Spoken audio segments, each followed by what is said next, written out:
हमारा जो टॉपिक चल रहा था वो वैदिक सभ्यता की बात कर रहे थे, हम आर्य सभ्यता की बात कर रहे थे। जैसे नवीन सभ्यता नाम दिया हमने क्या विद्वानों ने दे दिया, इसलिए हमने वो पढ़ा दिया, ठीक है। इसके अलावा आद्य ऐतिहासिक काल में रखी जाती है वो सभ्यता, एक ग्रामीण सभ्यता है, ये पुरुष प्रधान सभ्यता थी। इसके अलावा ये जो सभ्यता थी वो लोह युगीन सभ्यता थी, यानी कि लोह काल की सभ्यता मानी जाती है। उसकी सामान्य जानकारी मैं 2-3 वीडियो में आपको बता चुका हूं। इसके अलावा वैदिक दर्शनों की बात की मैंने, और वैदिक दर्शनों में आप यहीं से जुड़िए। वैदिक दर्शनों में आस्तिक दर्शनों की बात की और दूसरा नास्तिक दर्शनों की बात की, आस्तिक की बात की और दूसरा नास्तिक की बात की, जिसमें मैंने आपको बताया पिछली वीडियो में कि आस्तिक कहा जाता है जो वेदों में विश्वास करते हैं, और अगर ऑप्शन में वेदों वाला ऑप्शन नहीं हो तो आप वहां कर सकते हैं ईश्वर में विश्वास रखने वाला, ठीक है, आस्तिक कहा जाता है। वेद वाला ऑप्शन नहीं हो और दोनों आ जाए तो पहले वेदों की बात करनी है। और नास्तिक कहा जाता है वेदों में विश्वास ना रखने वाला, ये हो गया। इसके अलावा आस्तिक दर्शनों की हमने जब बात की तो मैंने यहाँ पर आपको देखिए लिख देता हूँ, थोड़ा सा आप डायग्राम दिमाग में रखना। जो छोटा दिमाग होता है ना उसको ऐसे करके लाना, उसको देखिए यहाँ पर जो है पहले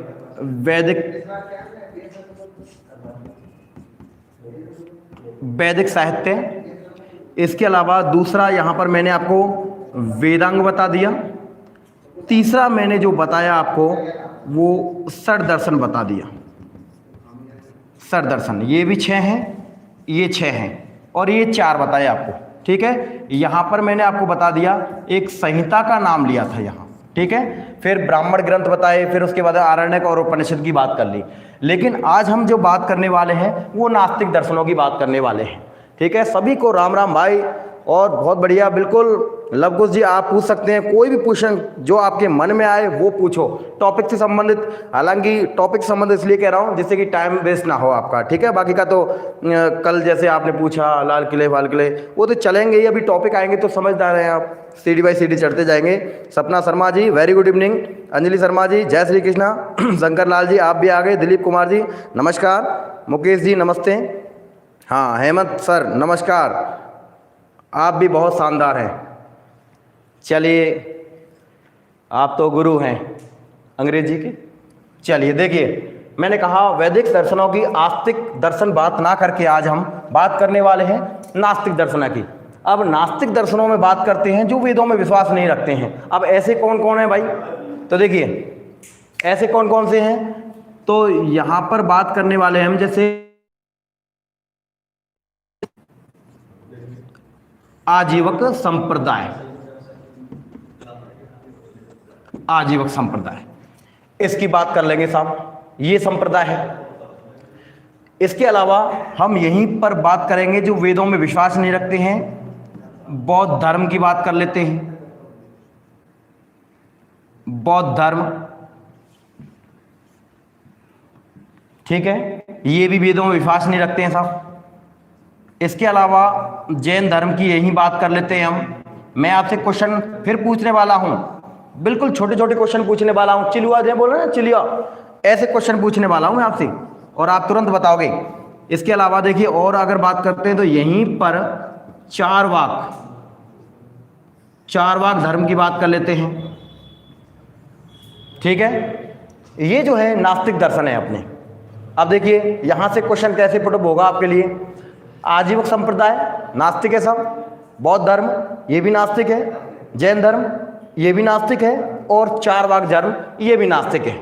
अब देखिए अब यहां से आपके लिए जो क्वेश्चन बनने वाला है वो ये है, एक तो नास्तिक दर्शनों से भिन्न है, तो आप अपने आप पहचान लेंगे कि सब ये तो आस्तिक हैं और ये नास्तिक हैं। अगर आ जाए आजीवक संप्रदाय, बौद्ध धर्म, जैन धर्म ये आ जाए, या चारवाक धर्म और इसमें एक ही आ जाए और भिन्न छाटने के लिए पूछा है, तो आप ऐसे, आपको अगर ध्यान है आस्तिक और नास्तिक, तो आप क्या कर सकते हैं, उनको भिन्न छाट सकते हैं, ठीक है। अब देखिए अब क्वेश्चन यहां से बनेंगे आपको। अगर आपसे पूछ ले जाए कि भाई ये जो है आजीवक संप्रदाय, इसका प्रवर्तक कौन है, प्रवर्तक कौन है, यानी कि संस्थापक कौन है इस संप्रदाय के, तो आपको वहां जवाब देना है मखली पुत्र गौशाल। मखलीपुत्र गौशाल, ये इसके प्रवर्तक हैं साहब। संस्थापक कह सकते हैं, प्रवर्तक कह सकते हैं, कुछ भी कह सकते हैं। देखिए छोटी छोटी बातें हैं और दिमाग में बिल्कुल फिट बैठा लेनी है। अगर आजीवक संप्रदाय के प्रवर्तक पूछ ले जाए तो मखलीपुत्र गौशाल है, ठीक है। आजीवक संप्रदाय की विचारधारा है, ये भाग्यवाद पर जोर देता है साहब, भोग पर जोर देता है। भाग्यवाद मतलब ये कहता है आजीवक संप्रदाय, आजीवक संप्रदाय कहता है कि आदमी के भाग्य में जो लिखा होता है आदमी के साथ वही होता है, ये संप्रदाय कहती है। आजीवक संप्रदाय कर्म करो मत करो, इसका मानना यह है, जो भाग्यवाद पर जोर देता है कि आदमी के भाग्य में जो लिखा होता है पहले से ही ऑलरेडी आदमी के साथ वही होता है, आदमी वही करता चला जाता है, ठीक है।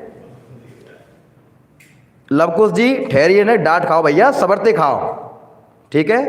अभी रुको। वंदना जी वेरी गुड इवनिंग। चलो देखो, आप इस चीज़ पर ध्यान दो, कमेंटों पर ध्यान मत दो।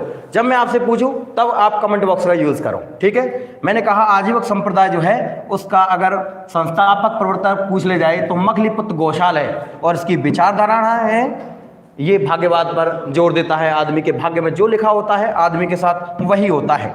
अच्छा, इसके अलावा अगर बात करें बौद्ध धर्म की, बौद्ध धर्म की बात करते हैं। सर ये कौन सा टॉपिक है? अरे वाह, आपने वैदिक साहित्य नहीं पढ़े हैं क्या?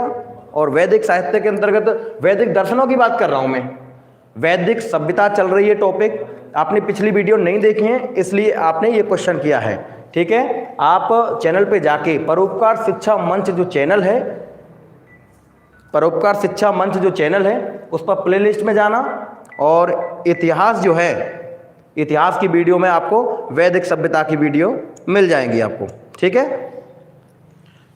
देखिए मैंने कहा, और वहीं से ये क्रम से ही चल रहा है, पहले एक हुई, दूसरी, तीसरी, चौथी, अब ये चौथी पांचवी वीडियो है शायद, देख लेना आप क्रम से ही। तो ये आस्तिक कराई थी कल मैंने, आज नास्तिकों की बात कर रहा हूं।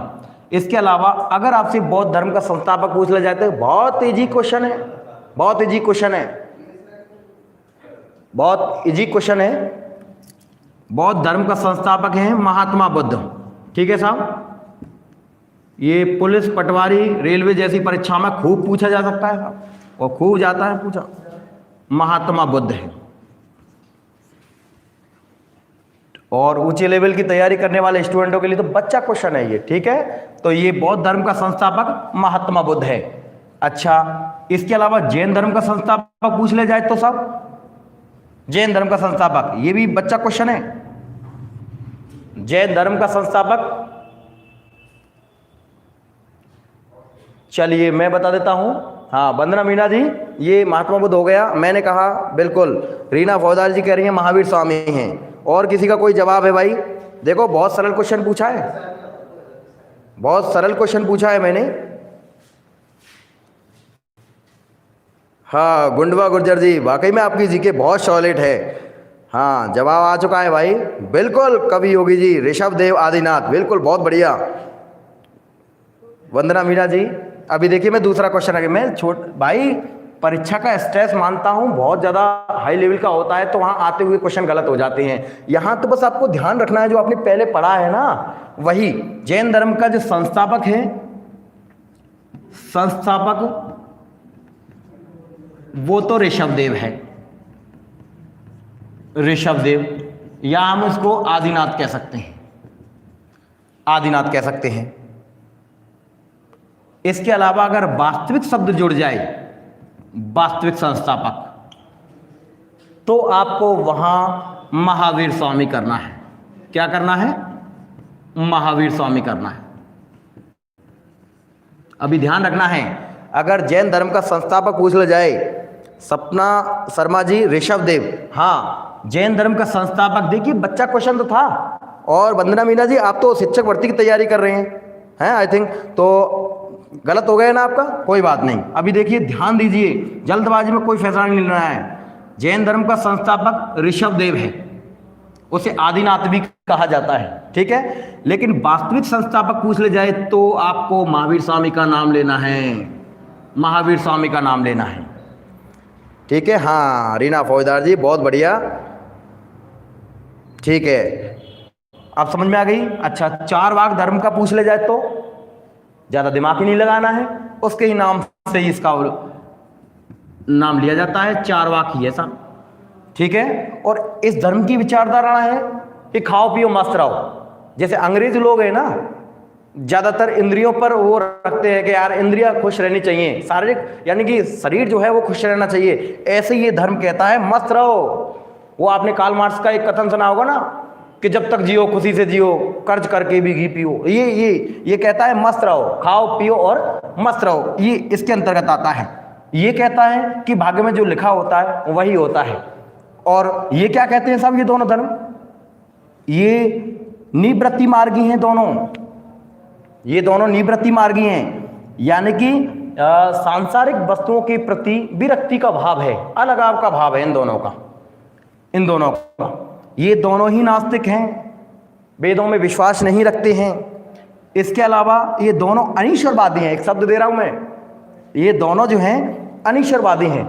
अनीश्वर का मतलब, ईश्वर शब्द आया ना, अनीश्वर का मतलब होता है ईश्वर को ना मानने वाला, ईश्वर में विश्वास ना रखने वाला। इसके अलावा ये दोनों ही कर्म और पुनर्जन्म के सिद्धांत पर बल देते हैं। हालांकि ये क्वेश्चन कई बार पूछा गया है। तीन धर्मों में एकमात्र समानता पाई जाती है, हिंदू धर्म, बौद्ध धर्म और जैन धर्म। वैसे सैद्धांतिक दृष्टि से वो अलग अलग हैं, सैद्धांतिक दृष्टि से अलग अलग हैं, लेकिन ये एक जगह पर समान रूपी व्यवहार करते हैं। मैंने कहा ये तीनों धर्म जो हैं ये कर्म और पुनर्जन्म के सिद्धांत पर बल देते हैं। ये कहते हैं, इसका मतलब ये है कि आदमी जो कर्म करता है उसको वैसा ही फल प्राप्त होता है, ठीक है। इसके अलावा और ये तीनों धर्म, जैन धर्म, बौद्ध धर्म और हिंदू धर्म, ये तीनों धर्म कहते हैं कि आदमी का पुनर्जन्म होना स्वाभाविक सी बात है। आदमी मर गया, मैं हूं, स्वस्थ हूं, कोई घटना हो गई, मर गया, हो सकता है मेरा दूसरा जन्म हो जाए, ठीक है। तो ऐसे करके ये हिंदू धर्म के जो है, हिंदू धर्म, बौद्ध धर्म, जैन धर्म, ये मानते हैं कि आदमी जो कर्म करता है उसको वैसा फल प्राप्त होता है। और इसके अलावा जो है आदमी का पुनर्जन्म होना स्वाभाविक सी बात है शाम, ठीक है। इसके अलावा चलिए और बात करते हैं आगे। मैंने कहा चारवाक धर्म, ये इसका संस्थापक चारवाक है और ये कहता है खाओ पियो और मस्त रहो यार, ठीक है। चलिए इसके बाद में आस्तिक दर्शन हो गए आपके, नास्तिक दर्शन हो गए, ठीक है। इसका स्क्रीनशॉट ले लीजिए। अब मैं यहां से बात करने वाला हूं, इसकी बात करने वाला हूं। अब इधर से चलेंगे हम स्टेप बाय स्टेप, जिससे आपकी समझ में आता चला जाए। दर्शन पढ़ी, आस्तिक और नास्तिक, और आस्तिकों में ये सारी चीजें पढ़ी और नास्तिकों में ये सारी चीजें पढ़ी। अब ये है सब। अब यहां से बात करेंगे हम संहिताओं से, ठीक है।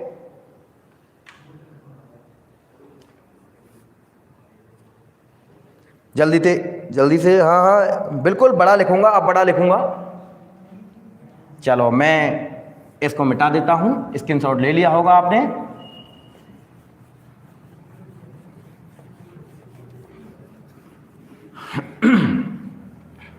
जुड़ते रहिए, एक दूसरे को लिंक शेयर कर दीजिए। बिल्कुल लग रहा है तैयारी तो खैर है आपकी, पर कुछ चीज़ों को आप घर बैठे बैठे भूल गए हैं, इसलिए आपको स्मृति में लाना है। कुछ नहीं करना है, सब याद है आपको, और जो चीज़ याद नहीं है वो यहाँ पता लग जाएगा अभी आपको, ठीक है। चलिए देखिए, मैंने एक शब्द लिखा आपके आगे, संहिता। अब यहां से कैसे क्वेश्चन पुट होते हैं, देखिए आपसे यही पूछ ले जाए कि संहिता क्या है, संहिता क्या है।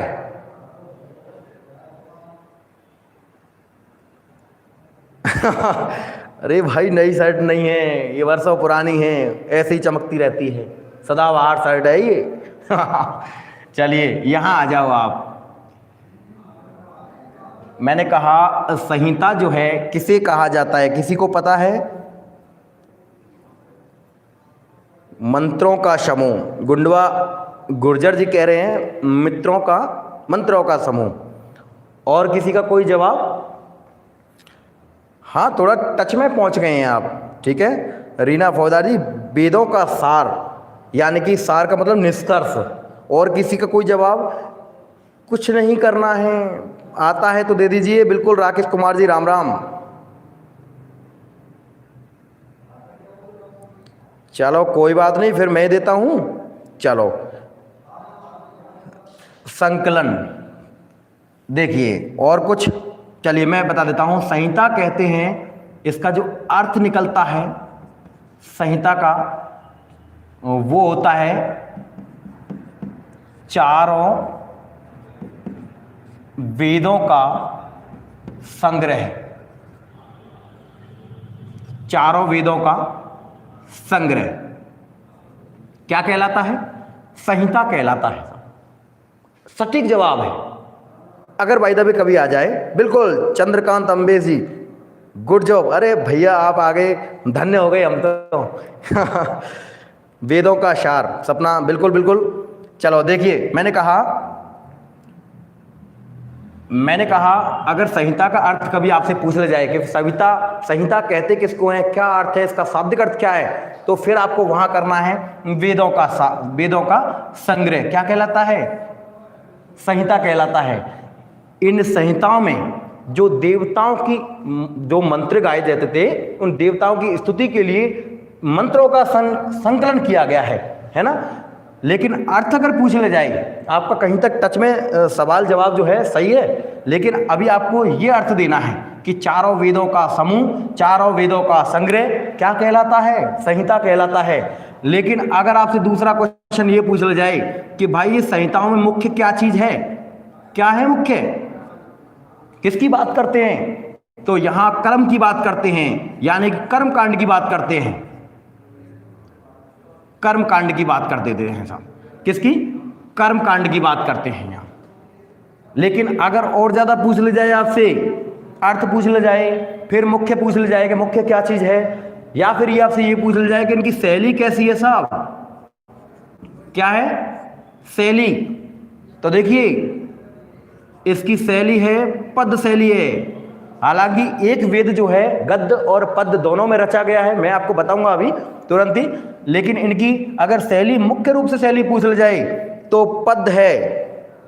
ठीक है, चरण सिंह जी बहुत बढ़िया, आप सब जुड़ रहे हैं, मुझे बहुत अच्छा लग रहा है। देखिए मैंने उस दिन भी कहा और आज भी कहता हूं, जहां आप बैठे हैं वहां पेशेंस चाहिए बैठने के लिए, और परीक्षा हल हो जाएगी, कोई दिक्कत नहीं है। आप सीखने के लिए पढ़िए। जब सीखने के लिए पढ़ोगे ना, ऐसा पढ़ो कि पढ़ा सको यार। जो शब्द नए हैं आपके लिए उनको आप लिख लीजिए। ठीक है, अर्थ चारों वेदों का संग्रह आपको पता था, लेकिन सही अर्थ ये है। मुख्य क्या है? कर्म कांड की बात करते हैं इसमें। इसके अलावा संहिताओं की शैली क्या है? पद शैली है। कौन सी? पद शैली है। इसके अलावा अगर आपसे ये पूछ लिया जाए कि भाई ये संहिता जो हैं इनकी शाखाएं कितनी हैं, शाखाएं बड़ा दिख रहा है कि नहीं? हेमा जी आप देख लीजिए, बड़ा दिख रहा है कि नहीं? मैंने कहा संहिताओं की शाखाएं अगर पूछ ली जाए तो 15 शाखाएं हैं इसकी, टोटल 15 शाखाएं हैं जी। इसके अलावा अगर आपसे पूछ लिया जाए, और देखिए और क्या निकल सकता है, अभी तो वेद शुरू नहीं हो उससे पहले की बात है ये। और अगर आपसे पूछ लिया जाए कि भाई संहिता जो है इनकी संख्या कितनी है, संख्या, तो आपको वहां करना है 4। देखिए मैं साथ की साथ आपको, कितने, चरण सिंह जी कह रहे हैं कितने बजे तक चली क्लास? 7 बजे से स्टार्ट होंगी, 7:05 से लगभग, और चली रही है। थोड़ा सा करा देता हूँ, फिर उसके बाद में कल करा देंगे, फिर परसों करा देंगे, ऐसे ही बढ़ते क्रम में हम बढ़ते चले जाएंगे। ठीक है, तो ज़्यादा टेंशन ना लें, बस इतना आप जितना दे जा रहे। मैंने कहा ना 10 घंटे मत पढ़ो, 12 घंटे मत पढ़ो, 20 घंटे मत पढ़ो, कोई नहीं पढ़ता, सब बेवकूफ़ बनाते हैं। मैं खुद सिविल सर्विस की तैयारी करने वाला स्टूडेंट हूँ, मुझे पता है लोग कितना पढ़ते हैं और कितना पढ़ना चाहिए। ठीक है, आप 10 घंटे मत पढ़िए, 4 घंटे पढ़ लीजिए, लेकिन 4 घंटे ऐसे पढ़ना है कि दिमाग में ये फिट, ये चित्र छप जाना चाहिए कि संहिता का अर्थ क्या है, मुख्य क्या चीज़ है, शैली क्या है, शाखाएं क्या कितनी हैं, इसके अलावा संख्या कितनी है संहिताओं की, 4 है। अब देखिए संहिताएं अब कौन कौन सी होती हैं साहब, अब ये पूछ ले जाए आपसे कि संहिताओं कितनी होती हैं? 4। और कौन कौन सी हैं? अब देखिए एक संहिता है, मैं क्वेश्चन पूछने वाला हूं और बहुत इजी क्वेश्चन होगा, बहुत नॉर्मल क्वेश्चन होगा, लेकिन बड़ी परीक्षा का क्वेश्चन होगा साहब, छोटी मोटी में नहीं पूछा जाता, पर आएगा अभी। रित, सॉरी ये हो गया ऋक, एक संहिता ये हो गई। दूसरा यजस, तीसरी संहिता है साम, और चौथी संहिता है अथर्व। अब देखिए संहिताओं की संख्या है 4 संहिता है, इनकी शाखाएं 15 हैं, आएंगी वीडियो में बता दूंगा आपको। 4 संख्या है, चारों संहिता आपके सामने है। अगर आपसे ये पूछ ल जाए कि निम्नलिखित संहिताओं से भिन्न है, तो आप क्या करोगे फिर? हाँ अथर्व ये हो गया। तो फिर आप जो भी इनके अलावा जो भी आपको दे, वेद पुराण का जो और लिख दे वहां में, तो फिर आपको भिन्न छांट देना है, क्योंकि संहिता तो भैया 4 ही हैं, ये ऋक, यजुस, साम और अथर्व, ठीक है। और इनके भी अर्थ पूछ ले जाए आपसे कि भाई इनके अर्थ क्या हैं। देखो आपको अंदर तक ले जा रहा हूं मैं। अब इनके अर्थ अगर पूछ ले जाए आपसे कि भाई इनके अर्थ क्या हैं, ये ऋक जो है इसका अर्थ होता है स्तुति। आप स्तुति समझ गए? और सरल कर देता हूं, इसे प्रार्थना कहा जाता है। स्तुति है ना, प्रार्थना कह सकते हैं आप। ऋक का मतलब होता है प्रार्थना या फिर स्तुति। अच्छा, इसके अलावा यजुस का मतलब होता है, हाँ वंदना मीणा जी, बिल्कुल 4 वेद हैं वो जो आप कह रहे हो, वो ऋग्वेद, अथर्ववेद, सामवेद, यजुर्वेद जो आपने दिए हैं वो वेद हैं। मैं संहिताओं की बात कर रहा हूं, आप थोड़ा समझिए जी। अनिकेत जी गुड नाइट। अच्छा चल दिए क्या? बहुत बढ़िया। अरे यार जब आप पचा नहीं सकते हो, क्या कर रहे हो आप लोग? नौकरी चाहिए सरकारी, मास्टर बनना है, और फिर आप चल दिए। गुड नाइट कहते हैं तब बिल्कुल मिलन नहीं होता है, अभी तो अपन एक दूसरे के संपर्क में हैं, ठीक है। तो अभी बने रहिए आप जब तक क्लास चले, और कुछ ना कुछ मिलेगा ही यार। मैंने कहा युजिस का जो अर्थ अगर पूछ ले जाए तो यज्ञ है साहब। क्या है? यज्ञ। और साम का अर्थ पूछ ले जाए तो गीत है साहब। गीत, गीत कह लो या संगीत कह लो। अथर्व का मतलब पूछ ले जाए तो पवित्र जादू है साहब, पवित्र जादू, ये हो गया। हाँ गान कह सकते हो, बिल्कुल कह सकते हो, बिल्कुल बहुत बढ़िया, ले गान कर दियो, गान बहुत बढ़िया। हाँ रोहितास जी बिल्कुल गान, आपने जो पढ़ा है बिल्कुल सही पढ़ा है। देखो पढ़ने वाले स्टूडेंट को ही प्रॉब्लम आती है, ठीक है, जो नहीं पढ़ते उनको तो पता ही नहीं पड़ता है। वहाँ जो परीक्षा देते हैं ना, वो तो ऐसे करके मूड खुजाया, पेट खुजाया, और बस इधर उधर देखो पट्टी गिनी, आ जाते हैं निकल के, है ना। लेकिन समस्या उनके सामने आती है जो पढ़ता है। मुकेश राजपूत जी आपको भी नमस्कार। अभी देखिए सब ध्यान दीजिए, संख्या 4 है, ऋक, यजुस, साम, अथर्व, ठीक है। इसका अर्थ पूछ ले जाए तो स्तुति या प्रार्थना है, यजुस का पूछ ले जाए तो यज्ञ है, साम का पूछ ले जाए तो गीत या गान कर सकते हैं आप, अथर्व का मतलब पूछ ले जाए तो पवित्र जादू है। इतना तो आता है मुझे कि वो वेद हैं। हाँ वंदना जी बिल्कुल वेद हैं, पर जैसे आपसे अगर वेद ना पूछा जाए, है ना, संहिता पूछ ले जाए तो आपको ये करना है, क्योंकि मैं आपको जानता हूँ, मैंने आप लोगों को पढ़ाया है, तो मुझे पता है कि आप में दम है, ठीक है। और फीलिंग वो वाली आनी चाहिए। वो एक मैंने लाइनें पंक्ति पढ़ी थी, उनको रेखांकित करता हूँ आपके सामने कि मैं किराए के कमरे में बैठकर महल का नक्शा तैयार कर रहा हूँ, महल का नक्शा तैयार कर रहा हूँ, और कितनी सुंदर होंगी वो दीवारें, ये सोचकर अपनी नींदें गंवा रहा हूँ। तो गवाइए, जितना पढ़ा जाए रात में पढ़िए, धुआंधार, सुबह सो लो यार, कोई दिक्कत नहीं, 2-4 महीना, पर हेल्थ पर भी ध्यान देना, है ना। तो आप रात भर पढ़िए, 4 बजे सो जाइए, कोई दिक्कत नहीं, पूरी रात पढ़िए।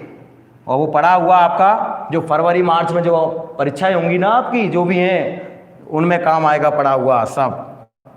और समय है, अभी कोई नोटिफिकेशन नहीं आया है रीट वगैरह का, तो है ना, तो उसमें आप लिख लिख के याद करिए, आप मज़ा आएगा, आपको याद हो जाएंगी सारी चीज़ें। पूरी रात पढ़ूंगा, बिल्कुल पढ़ भाई रोहिता सुग्रवाल जी, मैं आज भी सच बता रहा हूँ। और जितने भी टीचर हैं जो अपने आप को बाकी में कहते हैं, देखो कैसे कहते हैं कि जो जितने भी अध्यापक वगैरह हैं जो कंपटीशन लाइन पढ़ाते हैं, बाकी में मेहनत करते हैं, रात भर पढ़ते हैं, ठीक है। तो आप भी पढ़िए और ऐसा पढ़िए कि जो पढ़ा सकें आप, तभी आपको जो है याद रहेगा सारी चीज़ें। स्थायी बना लीजिए उनको, दिमाग पर छाप लीजिए यहाँ पर। इनके अर्थ हो गए आपके, ठीक है। अगर इनमें वेदों की पूछ ले जाए तो देखो ये जो है ये ऋग्वेद की संहिता है।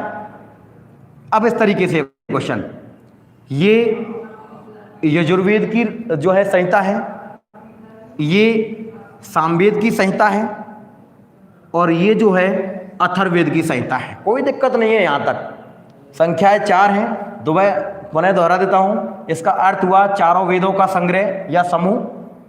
मुख्य क्या है इसमें, कर्मकांड की बात करते हैं। इनमें शैली पद शैली में है, हालांकि एक जो वेद है वो गद्य और पद दोनों में है, यजुर्वेद, जिसकी बाद में बात करूंगा, एकमात्र वेद है। अच्छा, शाखाएं पूछ ली जाए तो 15 हैं, संख्या 4 है, चारों संहिताएं ये हैं, और इनके चारों के अर्थ ये हैं। बिल्कुल नॉर्मल चीज़ें हैं, ये आपको ध्यान में आना चाहिए। और किस वेद की कौन सी संहिता है वो आपके सामने है, क्रम से ही है। ऋग्वेद की ये है, यजुर्वेद की ये है, सामवेद की संहिता ये है, और अथर्ववेद की ये है, ठीक है। यहाँ तक समझ में आ रहा है, आप स्क्रीनशॉट कर लीजिए। चरण सिंह जी कह रहे हैं सॉरी सर, वेरी नाइस, अच्छा, टच देन नोट अस, अच्छा। चलिए देखिए, स्क्रीनशॉट कर लीजिए, बहुत छोटा सा मूवमेंट है, बाय द वे कभी आ जाए क्वेश्चन तो आप इसमें से कर सकते हैं। फिर मैं इसको मिटाने वाला हूं।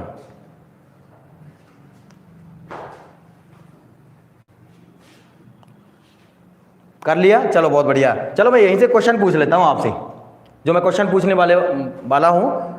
बहुत लेवल का क्वेश्चन है और बहुत इजी क्वेश्चन है। एक शब्द दे देता हूं मैं, इधर दे देता हूं, इधर आओ, इधर दिख रहा है ना सबको। एक शब्द दे देता हूं जी, देखना चाहिए, ऋत। इस शब्द का जो है अर्थ बताइए आप। जैसे ऋग का अर्थ मैंने आपको स्तुति या प्रार्थना बताया, इनके अर्थ बताए, वैसे ही अगर एक शब्द आ जाए ऋत, तो आप बताइए। बहुत अच्छा क्वेश्चन है। जिन्होंने सेकंड ग्रेड फर्स्ट ग्रेड की तैयारी करी हो, कभी फिलॉसफी पढ़ी हो, कभी वैदिक साहित्य ढंग से पढ़ा हो, इस शब्द पढ़ने को आएगा ऋत। और जो बाकी में प्रतियोगी परीक्षा का स्टूडेंट होगा उसे ही पता होगा ये। तो बताइए आप। रीना फौजदार जी कह रही हो गया।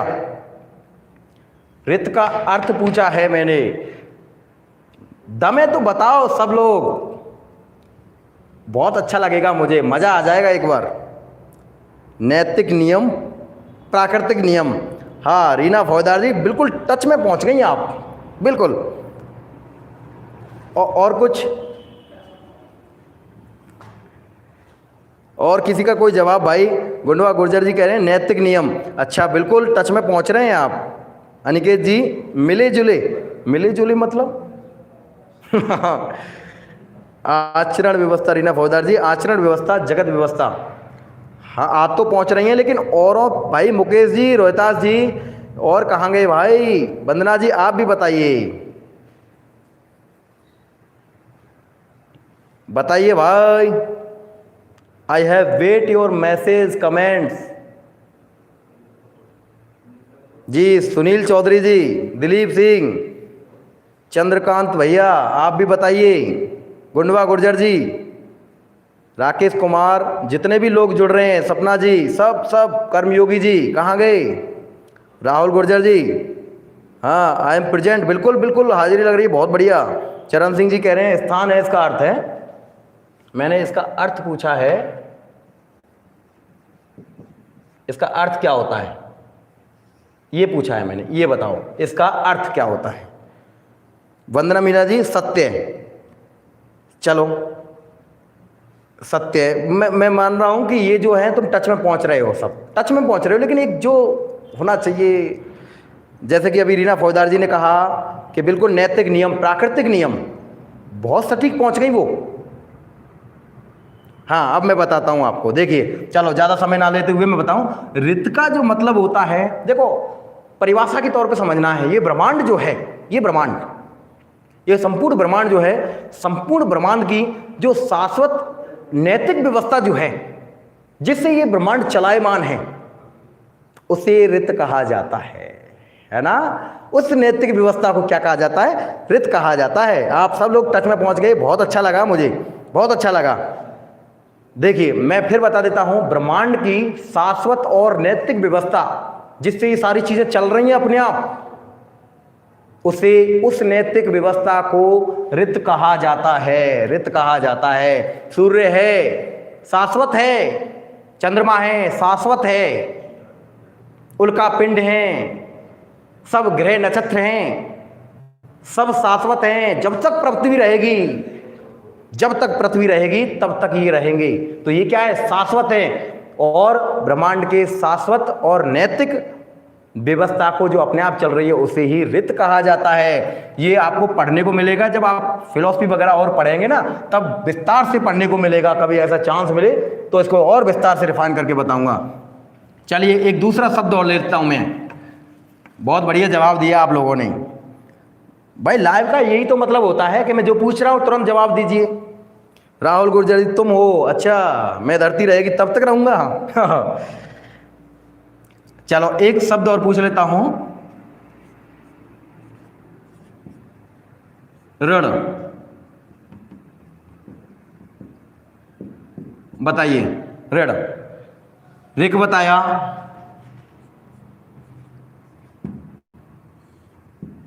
ये ऋत बता दिया, ऋण बताइए। अब ऋण, इसका अर्थ बताइए, ऋण का अर्थ। चलिए ये बता दीजिए ऋण कितने होते हैं, ये तो क्वेश्चन आता होगा आप पे। हाँ राहुल गुर्जर जी कह रहे हैं कर्तव्य है ऋण। चलो कर्तव्य मान लेते हैं, सटीक आंसर दे रहे हैं आप लोग, मतलब आपने मिले जुले मतलब पहुंच रहे हैं वहां तक। रीना फौजदार जी 3333 मतलब कर्मयोगी जी कर्ज, यानी कि हम पे उधार है, ये हो गया ना कर्ज। चलो और किसी का कोई जवाब। ये 3 का मतलब क्या है एक बार मुझे बताओ सही। अच्छा ये हाँ मैंने कहा ऋण कितने होते हैं, 3 होते हैं। बहुत बढ़िया, बहुत बढ़िया पढ़ा है आपने, सही जवाब दे रहे हो आप लोग। और देखिए अब मैं बता देता हूं आपको, ये इनकी संख्या 3 होती है ऋणों की। और ये जो होते हैं, एक तो देव ऋण होता है, ठीक है, एक पितृ ऋण होता है, वैसे ही समझ लीजिए बिना लिखे। और तीसरा जो होता है वो होता है ये ऋषि ऋण होता है, ऋषि ऋण। देव ऋण, पितृ ऋण और ऋषि ऋण, 3 संख्या होती है। हाँ बिल्कुल, देव ऋण, ऋषि ऋण और पितृ ऋण। अब देखिए ये देव जो है, देवताओं को जो आहुति प्रदान करते हैं यज्ञ वगैरह करके, हम उसकी बात कर लेते हैं, ठीक है, देव ऋण वो होता है। और पितृ ऋण कहते हैं जो पितरों को अन्न जल जो त्यागते हैं ना, देते हैं हम, ठीक है, वो होता है। ऋषि ऋण, ऋषियों को दान दक्षिणा दिया जाता है। तीसरा नहीं पढ़ा, बिल्कुल आप पढ़िए वंदना जी, वंदना खंडेलवाल जी, बिल्कुल 3 ऋण पढ़िए। और ये 3 गृहस्थ जीवन में इन तीनों का कर्ज चुकाना बहुत जरूरी है, तीनों को करना बहुत जरूरी है, ठीक है। ऋत का मतलब समझा, नई चीज मिली होगी आपको। और ऋण ये तो पढ़ा होगा, लेकिन मैंने वैसे ही पूछ लिया है, देव ऋण, पितृ ऋण और ऋषि ऋण, ठीक है। ऋषि ऋण, ऋषियों मुनियों को जो है, ऋषि साधुओं को दान दक्षिणा देकर विदा करना जाना। स्क्रीनशॉट ले लीजिए इसका।